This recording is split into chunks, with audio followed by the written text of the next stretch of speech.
Yo people, wagwan, I don't know, it's a King Boss, and welcome back to RonsTechHub. Now in this one, I'm going to be looking at Loki Season 1, Episode 6. Let's jump into this.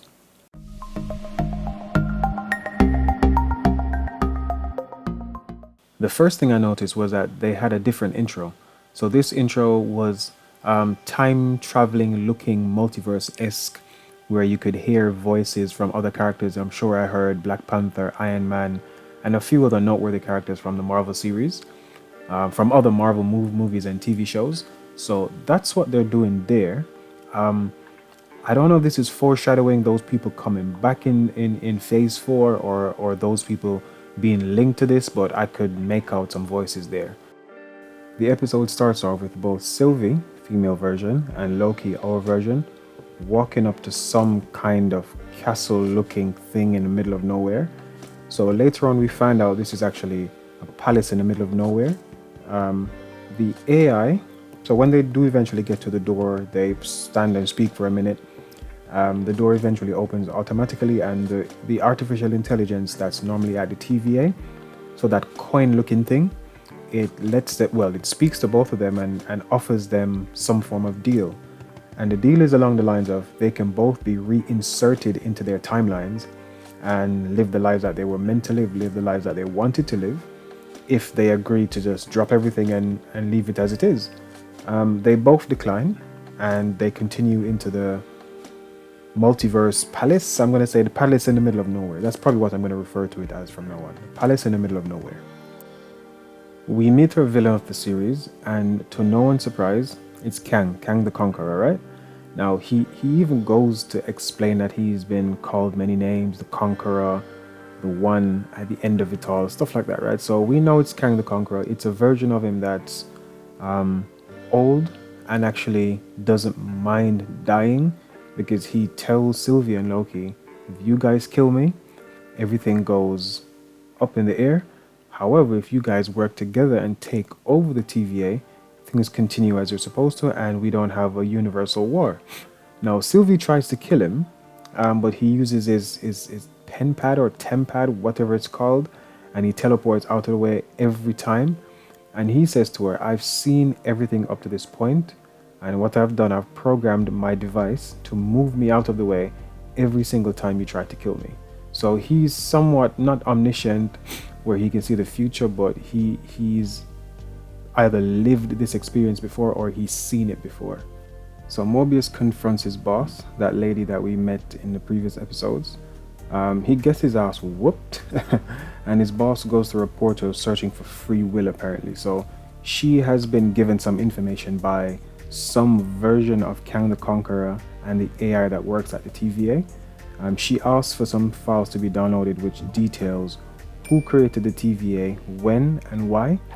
And instead of getting those files, the AI told her he decided that these files were more important, as in these files will be more useful to you.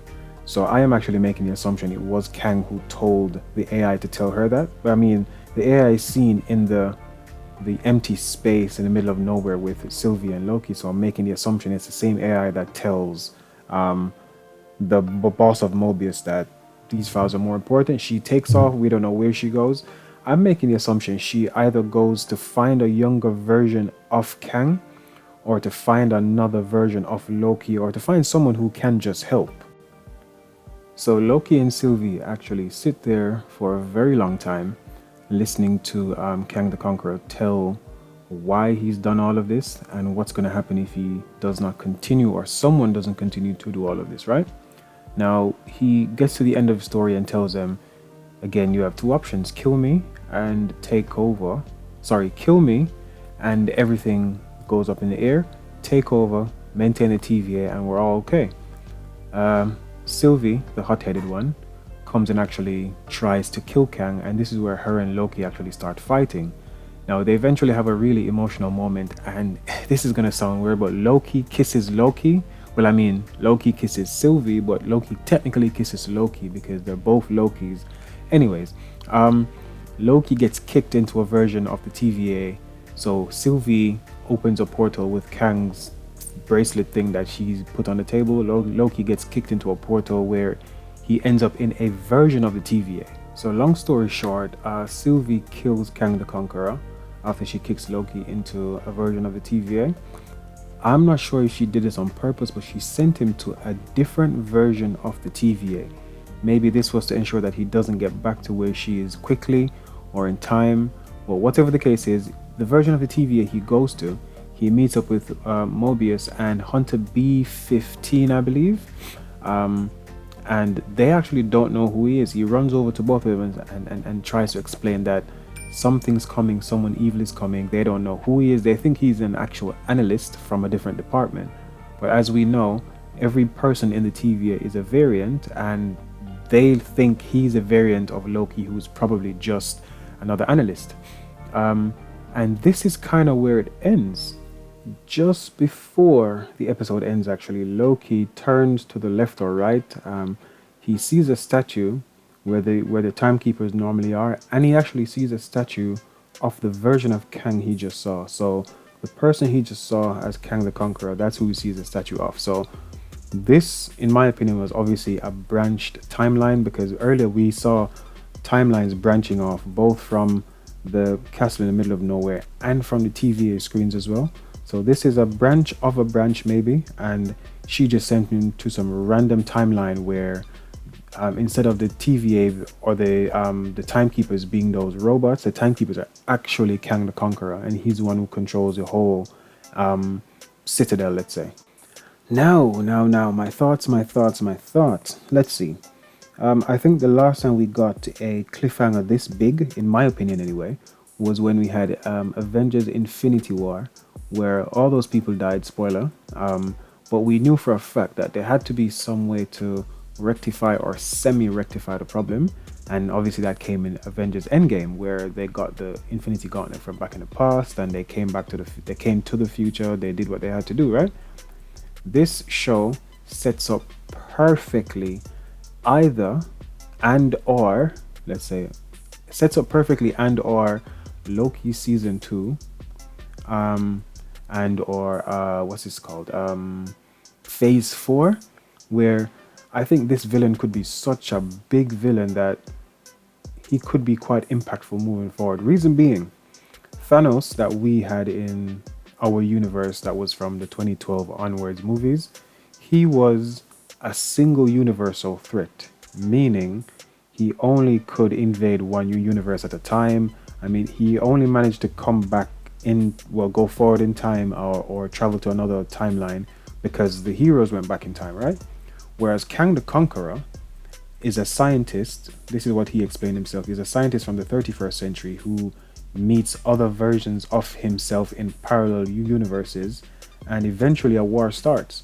Now, I don't know if there's going to be a specific number of parallel universes. Like in DC, it's 52, let's say.